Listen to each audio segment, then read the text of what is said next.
Maybe you're trying to get sober, or maybe you're in early sobriety and you're thinking life is going to suck without drugs and alcohol. It is going to be so boring. What am I going to do on Friday and Saturday nights without drinking? What am I going to do at social events? I get it. I've been there, but it does not. And I'm going to tell you how. The last two, in my opinion, are essential, the biggest two. All right? I have watched and studied people in so many different recovery programs, 12-step, church programs, smart recovery, fitness recovery, and these are the 10 things people that are living a great life in sobriety are doing. Let's get into it. Before I start the habits, hit that subscribe, that like if you're getting value from Soberdogs content. All right, I appreciate it. Number one habit of people with a happy, healthy recovery program is they understand time takes time. Time takes time. We drank and drugged for years, some people decades. We can't expect that our second week, our second month, life is going to just rebuild. There's relationships, there's financial things, there's physical things that are going to take years to rebuild, and that's okay. But we got to understand that. The more we understand that, the happier we'll be. Because I thought in the third week of sobriety, why isn't this fixed? Why isn't that fixed? Why isn't this person back in my life? It's going to take time. It takes time. So some people might take years for them to trust me again. Some people, they might never. But I got to understand time takes time. It takes time to rebuild. Number two, they use tools to reduce stress on a daily basis. Got to reduce our stress. Stress can send us back out into relapse mode, into using again. So reducing stress on a daily basis is a huge habit of people with a healthy recovery program. Yoga, meditation, exercise, fitness, volunteering, journaling, playing with your pets. A simple, walk outside without electronics does wonders for me for a half hour of just bringing me down. So people who are living happy in recovery know or have some habit that they do daily to reduce their stress. Number three, they connect with others in recovery every day. Connection is huge. Johann Hari in his TED Talk about addiction said the opposite of addiction is not sobriety, it is connection. That is huge and so true, at least for me and everyone I've seen I could see people in sobriety who are miserable and people who are happy, and literally if it was just one trait that you said, what do you think the biggest thing is? It would be connection. The ones who are miserable are not calling people, texting people in recovery on a daily basis. They're not going to meet others in recovery. They're just not connecting. Connection with people in general is a huge part of a happy, healthy recovery program. But part of that has to be others in recovery because we understand each other. When you're telling me about a craving, I get it. When I'm telling you I'm freaking out, I want to drink, you get it. But when I tell my parents, they don't really get that. So connecting with others in recovery, huge, huge, huge. Number four, they know how to set boundaries. If you're like me, a lot of people, I've noticed this in recovery and in addiction in general, have that people-pleasing gene trait, whatever you want to call it, and it can be a killer. Trying to please everybody not only is impossible, but is exhausting. What I tried to do too is I got sober and it's like, okay, I felt so bad for all the damage I caused. I tried to make up for it by pleasing everybody in sobriety, and that was exhausting and sent me to a relapse. And also, like I said, impossible. To make everybody in my life happy on a daily basis is impossible. We gotta set boundaries for people. Great quote by Tony Gaskins. You teach people how to treat you by what you allow, what you stop, and what you reinforce. That's fire. That's so true. If I allow myself to, be a doormat, that's how people are going to learn to treat me. No is a complete sentence. That was hard for me to get. Might be hard, hard for you too if you got those same traits, but No is a complete sentence. Number 5, they surround themselves with positive people. We got to cut that negativity out of our life. Trevor Moab, motivational guy, I've been listening to a lot of his stuff lately, talking about how 3 minutes of news makes somebody 27 times more likely to say they've had a bad day by just watching 3 minutes of news. That is the type of negativity we got to cut out. And that's the same with people.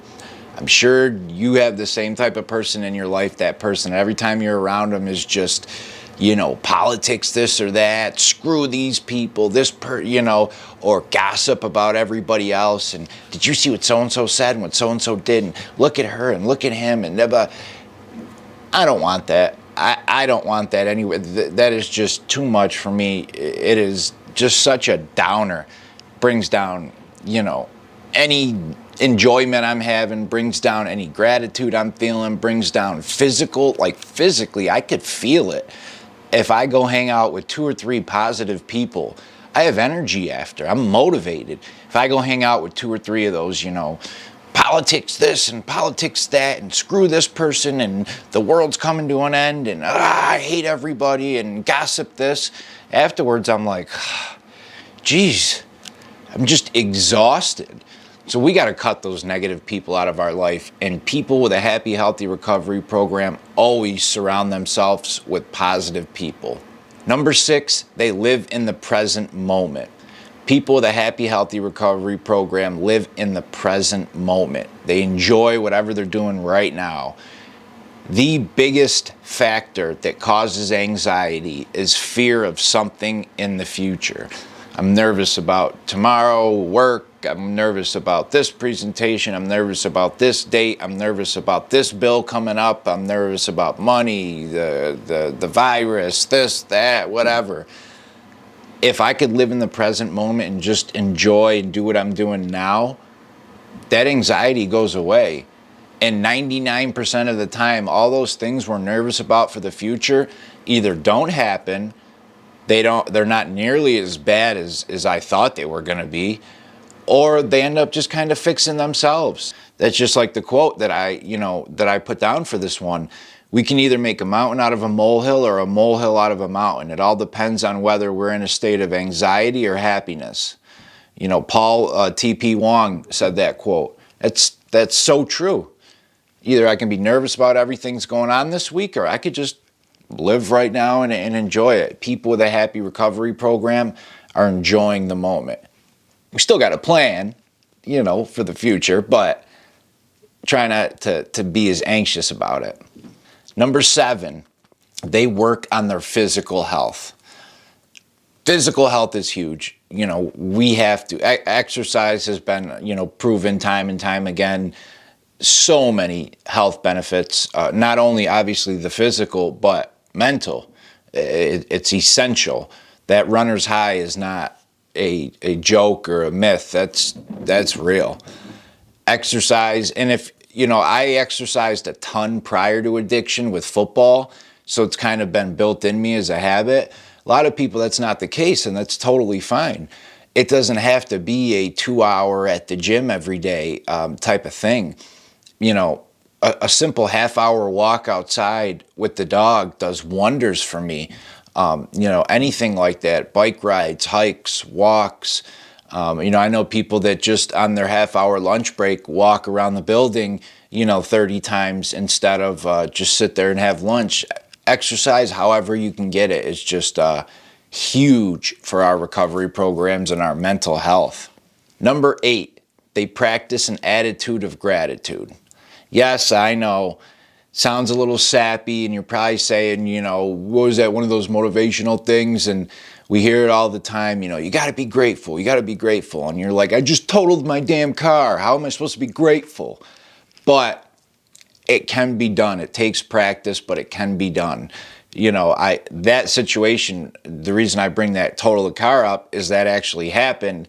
And the person was saying, how am I supposed to be grateful? I just totaled my car. And me and another person were like, but you and the other driver are both standing here talking. You totaled the car. Look at the car, it's destroyed.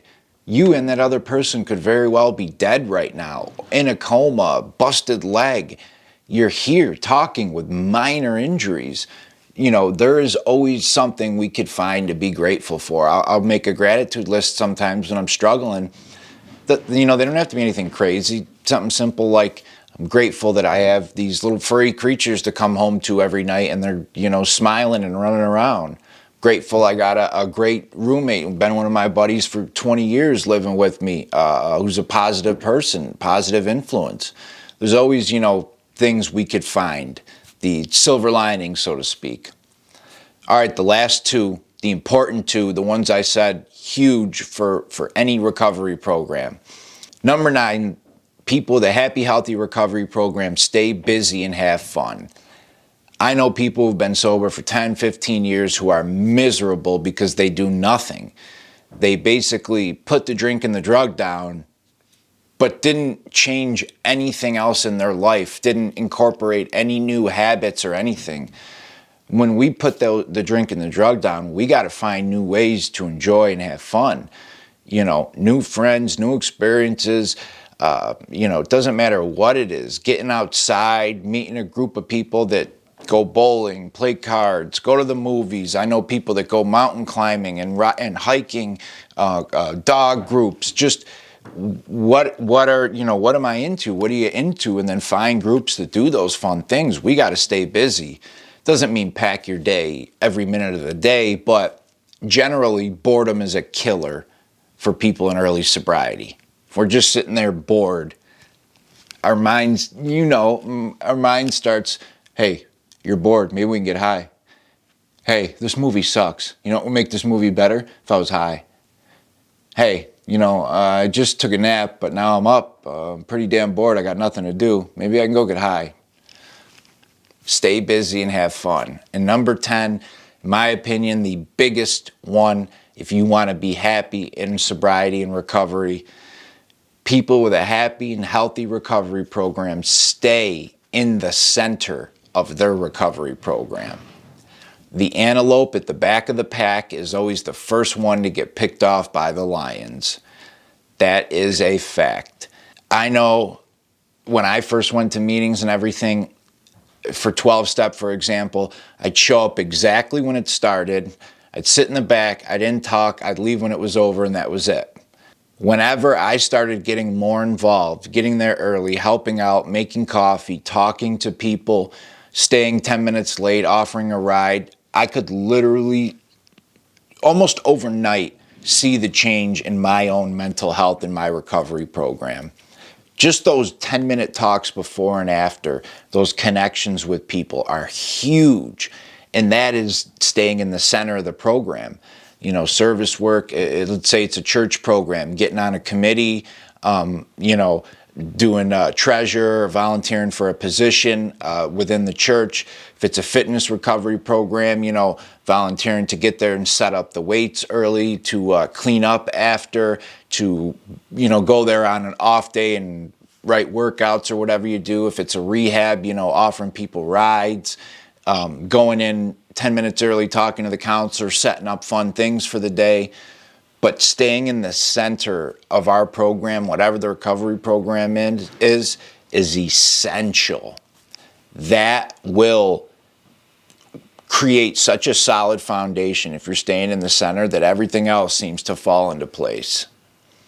All right? Those are the 10 common habits of people with a happy and healthy recovery program. I know you can do them.